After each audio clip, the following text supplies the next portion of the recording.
If you're like me, the perfect fall meal should include squash, apples, and a great meat. This pork tenderloin is roasted with squash and apples.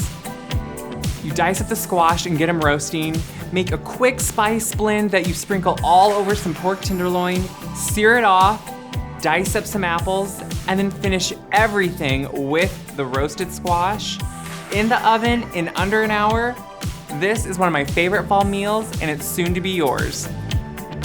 It's all coming up on today's Wise Guide. If you haven't noticed, this month, all the recipes have centered around apples. I love how once September hits, not only do you think fall, but it also starts feeling and looking like fall. And that means apples start coming into farmers markets, grocery stores, being picked in the orchard because they are ready. I've already made a quick homemade applesauce because it really is that easy. A delicious applesauce cake. Even if you don't make your own applesauce, you can still make the cake. And some apple chips. All of them are delicious recipes and they are so great for fall. And today's is a little switch up because it's gonna be savory. Roasted together with a little hint of a fall spice. It has a little bit of sweetness from the squash and the apples, and then that real savory note from the pork and the spices. It is one of my favorite ways to enjoy the flavors of fall and have a quick meal that is delicious. First, you just wanna cut up your squash. This is honestly the hardest part about ever roasting squash. You have to peel it and cut off the ends. I love butternut squash. It's easy to find, it's always delicious, and I grow a ton of it. It's kind of like zucchini. When you grow it, you have a lot. So I just cut off the ends, sometimes cut it into smaller pieces so it's easier to manage, and then just peel it with a large vegetable peeler. If you have your own way of doing it, do whatever works for you. Or you can be like me and accidentally slice off part of your fingernail. It happens. Once you have it all peeled, you can just cut the main part that's gonna have the seeds in it and make sure to get all those out too. Just use a spoon and spoon them right out. Then cut everything into about even-sized pieces. This is kind of hard and you don't have to worry too much, but if you cut them somewhat evenly, that way they're gonna roast at an even rate. I like to leave them somewhat thick, that way they don't just break down and become mush. Once they're all sliced up, you can just throw them right into your roasting pan. Drizzle them with some olive oil. You know, it's the roasting method's best friend. You need some of that fat on there. Sprinkle on your salt. You always need to make sure to add salt to anything you roast. It really brings out the flavor and counteracts and balances out that sweetness. And then of course, add some pepper. I know sometimes pepper is overutilized, but it really does just add that hint of not really spiciness, but a great flavor. Once those are sprinkled on, you can just stir everything together with your hands so you make sure it's evenly coated and then spread it out into an even layer and then throw in some sprigs of thyme. I really like the flavor of thyme in the fall. It adds just that hint of a great herb, and it's in the garden right now, so I love to use it. Put the squash right into your preheated oven and let it roast. The squash just needs a head start of everything else because it's extra dense and takes longer to roast. If you put it in all together at the same time, you would have overdone apples, underdone squash. It just wouldn't be a good thing. While the squash is roasting, we can just get the pork ready. I love to use pork tenderloin, one, because it's delicious, but it's also small enough that it cooks up really quickly and it doesn't have a lot of fat in it, so it's a great one to have for a weeknight meal.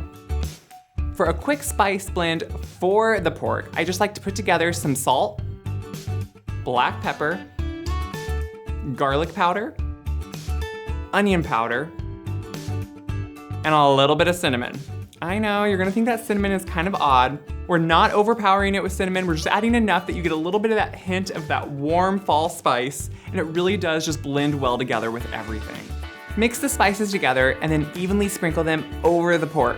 I just patted dry the pork with a paper towel, so it's just been sitting here ready to go.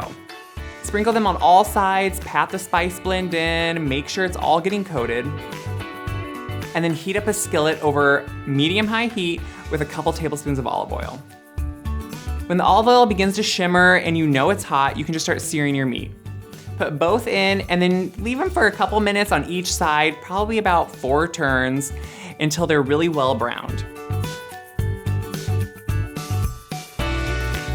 Once they're browned, just remove them from the heat, put them onto a clean tray, and just let them set until you're ready to finish roasting them. No, they are not gonna be done cooking at this point, so don't you dare try to eat them. No. They just are getting seared, locking in some of those juices, but also just giving them some great color and flavor on the outside. When your meat is ready to go, you can just finish up your apples. Just slice them into quarters, take out that core, and then slice them into small pieces about the same size as your squash. I like to use a variety of apples. I like them to be more on the crisper side, that way they really hold their shape. I also leave the peel on because one, it helps them hold together, but it also just adds a great texture to the dish. Since this is a meal, you want it to be a hearty side dish, so I really like to keep them on there. Once they're all sliced up, you can pull the squash out of the oven. It has par baked by now, meaning it is halfway done probably about.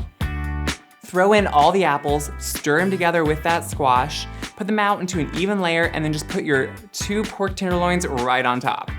This really is easy. And do not throw out any juices that collected under that pork.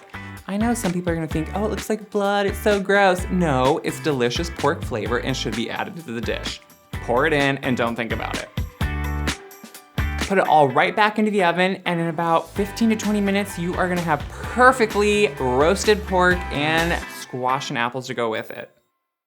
The meat will be ready when an instant read thermometer or a meat thermometer reaches 145 degrees.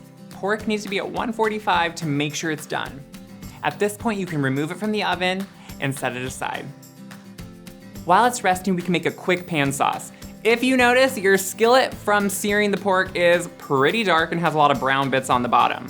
That is flavor, it is not burnt, you want that. So just put it back over medium-high heat for a couple minutes to really heat up. When you know the pan is hot, add some apple cider. Of course, since it's fall and there are apples, there is gonna be some good apple cider. If not, you can buy some bottled kind because, you know, sometimes you have to. But good apple cider, there's just nothing like it. I just love it. Have you ever had apple slush, by the way? Because that's one of my, anyway. When you add your apple cider, it is really going to bubble and kind of sound kind of scary, but don't worry, that is just meaning it is gonna pull up all those brown bits from the bottom. Stir it around, bring it up to a boil, make sure you're scraping the bottom of the pan, bringing up those bits, and then turn it down to a simmer. At this point, you are just letting it reduce about by half. That means it's gonna get thicker, syrupier, and really delicious. When it's reduced, turn off the heat, add a little bit of Dijon mustard, that just adds a great bite and flavor. Whisk that in until it's smooth, then just a little bit of butter. Just let the butter melt into it, stir it around, it kind of emulsifies, becomes a thickened pan sauce. Seriously, you guys, this is like a restaurant trick you can do at home. You know when they have a delicious sauce on top of the meat and you think, man, that meat has a lot of flavor? It's a pan sauce, and this is how easy it is. You just conquered it. Go you.